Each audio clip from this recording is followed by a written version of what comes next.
বালিয়াডাঙ্গি উপজেলা কৃষক লীগের ত্রিবার্ষিক সম্মেলন অনুষ্ঠিত হয়েছে। সম্মেলনে মুজিবুর রহমানকে সভাপতি এবং আজহা আলীকে সাধারণ সম্পাদক হিসেবে নির্বাচিত করা হয়েছে। 3 বছরের জন্য বাংলাদেশ কৃষক লীগ বালিয়াডাঙ্গি উপজেলার সভাপতি হিসেবে মোহাম্মদ মুজিবুর রহমানকে নির্বাচিত করা হলো। সাধারণ সম্পাদক হিসেবে মোহাম্মদ আজহা আলীকে নির্বাচিত করা হলো।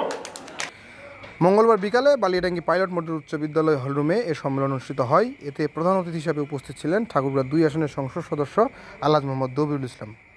এর আগে সম্মেলনের প্রথম অধিবেশনে অনুষ্ঠানের উদ্বোধন করেন জেলা কৃষক লীগের সম্মেলন প্রস্তুতি কমিটির আহ্বায়ক প্রবালুল ইসলাম। গেস্ট অব অনার হিসেবে উপস্থিত ছিলেন কৃষক লীগের যুগ্ম সাধারণ সম্পাদক কৃষিবিদ বিশ্বনাথ সরকার। উপজেলা আওয়ামী লীগের সহসভাপতি জুলফিকার আলীর সভাপতিত্বে উপজেলা আওয়ামী লীগের সভাপতি মোহাম্মদ আলী, সাধারণ সম্পাদক অ্যাডভোকেট আবু হাসনাত বাবু সহ কৃষক লীগের জেলা, উপজেলা ও কেন্দ্রীয় নেতৃবৃন্দ এতে বক্তব্য রাখেন।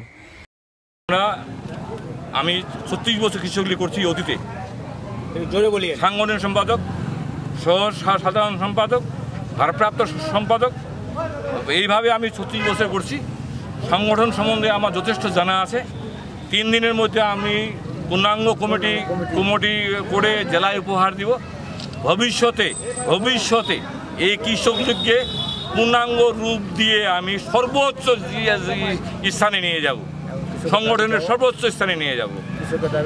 কিছু দাবি দেওয়া যতদূর আমার সম্ভব হয়, আমার গলার জোরে, আমার হাতের জোরে, আমার মুখের যতদূর পারি, আমি কৃষককে উপকার করার চেষ্টা করব ইনশাল্লাহ। কৃষককে স্থানীয় সংসদ সদস্যের সহযোগিতায় এবং স্থানীয় আওয়ামী লীগ, ছাত্রলীগ, যুবলীগ সব অঙ্গ সংগঠনের সহযোগিতায় কৃষক বাঁচাও দেশ বাঁচাও এই এজেন্ডা সামনে রেখে শেখ হাসিনার হাতকে শক্তিশালী করব, এই আশাবাদ ব্যক্ত করছি এবং সকলের সহযোগিতা কামনা করছি।